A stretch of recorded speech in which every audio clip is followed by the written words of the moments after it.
Vemo, da razmere v slovenskem javnem zdravstvu, ki določajo pogoje dela zaposlenim, niso optimalne že dolgo časa.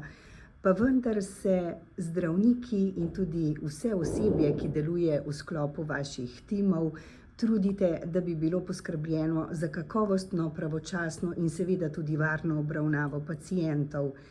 Zato bi vas prosila, da mi poveste, kateri izzivi so na tem področju ključnega pomena, kako ste jim kos in pravzaprav kaj v tem smislu sporočate odločevalcem, naj vendarle naredijo. Zagotovo je največji izziv pomanjkanje zdravnikov družinske medicine. Slovenija je nekako na repu evropskih držav po številu zdravnikov na 100.000 prebivalcev. Pred nami so države, kot so recimo Latvija, Estonija, seveda tudi vse sosednje države, Hrvaška, Madžarska, Italija, da ne govorimo o Avstriji. Za nami recimo samo Bolgarija in Grčija. In zavedamo se, da tega se ne da spremeniti čez noč. Torej, kljub temu, da je zdaj povečan vpis na medicinsko fakulteto, da so sprejeti nekateri ukrepi, s katerimi se je povečalo zanimanje tudi za specializacijo iz družinske medicine. Mi zdaj opažamo en pozitiven trend, v zadnjih letih se število specializantov povečuje. Nismo še na tisti ravni, na kateri bi si želeli, torej okvirno nekako 70 specialistov oziroma specializantov novih vsako leto imamo. Po naših izračunih bi jih potrebovali vsaj 100, da bi nekako nadomestili ta val upokojitev in pa zaostanek za drugimi evropskimi državami.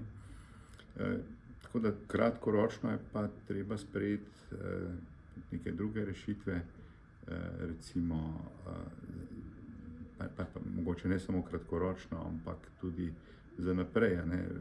Najbrž nikoli ne bomo lahko rekli, da imamo pa zdaj dovolj zdravnikov družinske medicine, ker so tudi populacija se stara, izzivov tudi duševnega zdravja, o čemer smo danes govorili, je čedalje več. Je digitalizacija in pa prenos kompetenc na ostale sodelavce v timu. Tukaj je bilo kar precej že narejenega v smislu prenosa nekaterih kompetenc na diplomirane medicinske sestre. Nekatere administrativne obremenitve so se zmanjšale, pa vendar je tudi tukaj še kar precej prostora za izboljšave. Recimo, mi bi si želeli, da bi bila diplomirana medicinska sestra v celoti del tima. Zdaj jo imamo nekako priznano polovico, torej eno diplomirano medicinsko sestro na 2 ambulanti.